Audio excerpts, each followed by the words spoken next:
Okay, so you're in Manila, it's hot, the traffic is, well, it's legendary, let's say that.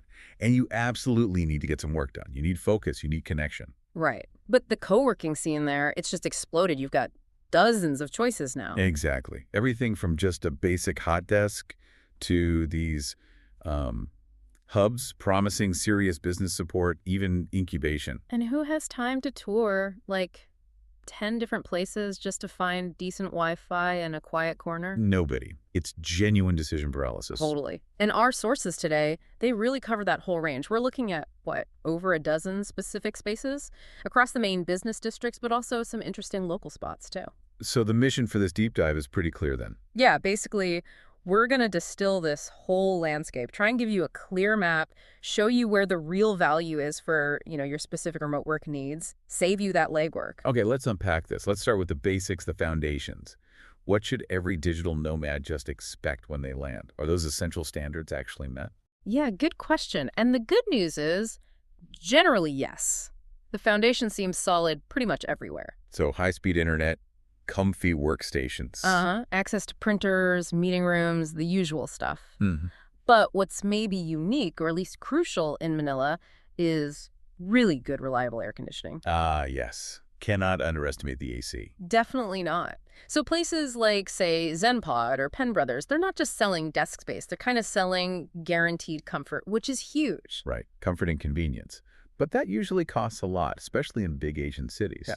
Location-wise, are we mostly talking Makati and BGC, Bonifacio Global City? Mostly, yeah. Those are the main hubs, definitely the densest concentration. Mhm. But here's where Manila starts to stand out the price point for what you get. Okay. It's incredibly traveler-friendly. I mean, day passes, you're typically looking at around $5 to $15 US. $5, seriously? For a full day? Yeah, somewhere in that range. It makes popping in for a day or two super easy. And if you're staying longer, monthly memberships are often between maybe $100 and $250. Surprisingly low, really. Wow. Okay. That is a massive value proposition. But, does that low price mean lower quality? Is that $5 desk is going to be in some loud, crowded corner? That's the interesting thing. From what we're seeing, even at the budget end, the standard is often quite high.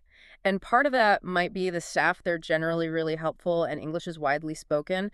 That removes a big barrier for foreigners. That ease of communication is key. Absolutely. And some basic amenities can feel, well, almost luxurious. Like Penn Brothers, for example, gets mentioned for having unlimited coffee and a pretty well-stocked pantry included, even on their cheaper passes. Okay, unlimited coffee definitely shifts things from just functional to an actual perk. Right. So beyond the basics, the infrastructure. Let's talk vibe, the culture, the reach of these places. You've got the big global players and then these more unique local spots.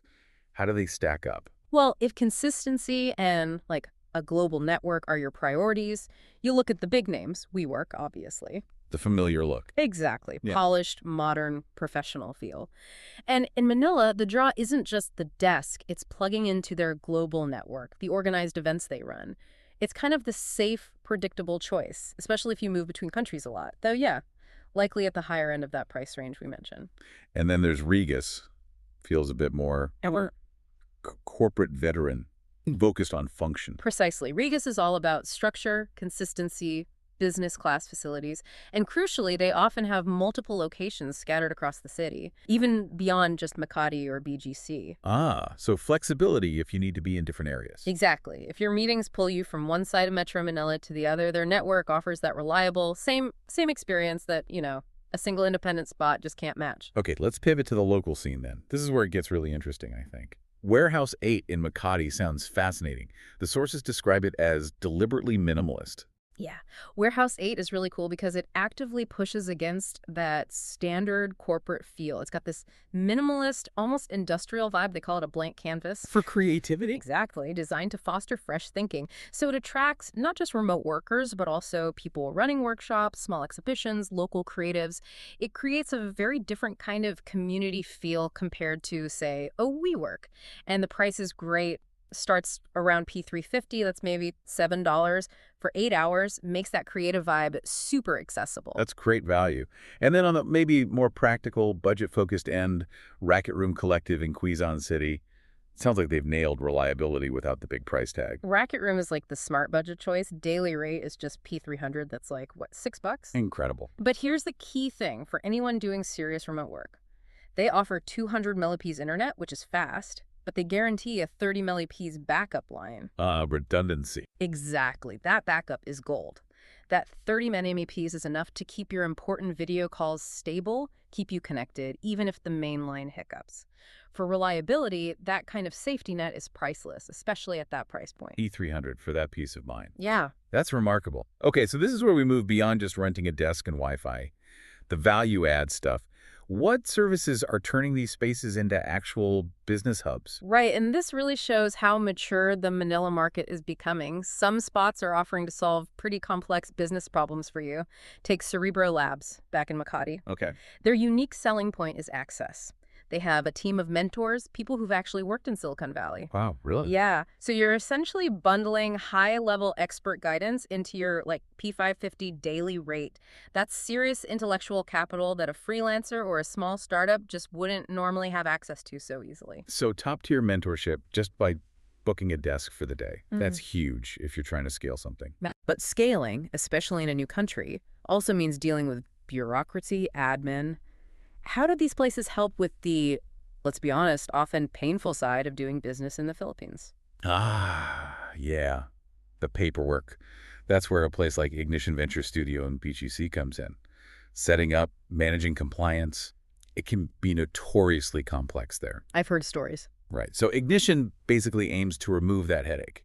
They offer services like handling regulatory compliance, bookkeeping, stuff provided by their own internal team who know law, marketing, finance, and the local context. So they help you get set up legally and stay compliant. Exactly. They let a startup launch and operate much faster, much smoother than trying to figure out that whole system on your own. It shifts the value proposition significantly. It really does. From just a place to work to almost like an outsourced operations team. Okay, what about the spaces that cater to someone settling in longer term? The person who needs their whole work life supported. That description points towards Wermote in Pasig.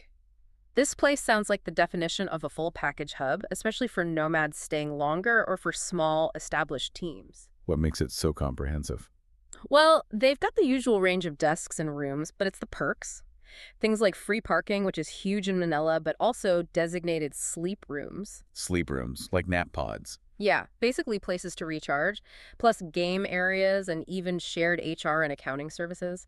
They seem really focused on managing burnout and supporting a sustainable work-life balance, acknowledging how intense remote work can be. The sleep rooms definitely signal they get the demanding schedules people might have. And Bullish in Quezon City also seems geared towards longer commitments, but maybe more on the practical side. Yeah, Bullish offers some key practical things for professionals settling in. Monthly members get locker access, which is handy, but more importantly, they can use the office address for business mail and communication. That adds legitimacy. Exactly. It provides that professional front and logistical stability if you're operating internationally, but don't want or need your own private, dedicated office space. Little things that make a big difference long term. Okay, so let's tie this all together. You've got the global networks like Regus, the specialized mentorship at Cerebro Labs, the budget reliability of Racket Room. What does this whole diverse landscape mean for you, the remote worker or maybe the entrepreneur landing in Manila? I think it means you genuinely don't have to compromise anymore. The market is so specialized now. You can really optimize for what you need most, whether that's low cost, a specific community feel, or critical business support like compliance help without sacrificing the basics like reliable internet. And you can get things like high-level consulting bundled into just a daily desk rental. Exactly. That level of integrated service, that availability of specialized support within a flexible co-working model is what makes Manila's scene really stand out, I think. It's highly competitive globally. And the fact that good options aren't just crammed into the most expensive central districts is a big plus, too. Huge bonus. Having strong, specialized places in areas like Pasig or Quezon City means you can choose a neighborhood based on your lifestyle preference or maybe your budget for accommodation and still have a top-notch workspace nearby. You can actually settle in properly without feeling like you're sacrificing productivity. Makes sense. So we've really covered the spectrum here from, $6 day passes all the way to having Silicon Valley mentorship potentially included with your desk for the day. It's clear Manila offers a really robust ecosystem for blending travel with serious productivity. It really does. Which kind of raises an interesting question for you to think about when you're deciding where to book your first day or week. Oh, yeah? Yeah, what's really the priority for you? Is it the physical comfort, How good is the coffee? How comfy is the chair? Or is it actually the access to potentially game-changing networking and that specialized business mentoring? What's the true deciding factor for your success in Manila? Hmm. Something to definitely mull over while you're downloading your offline maps for the city.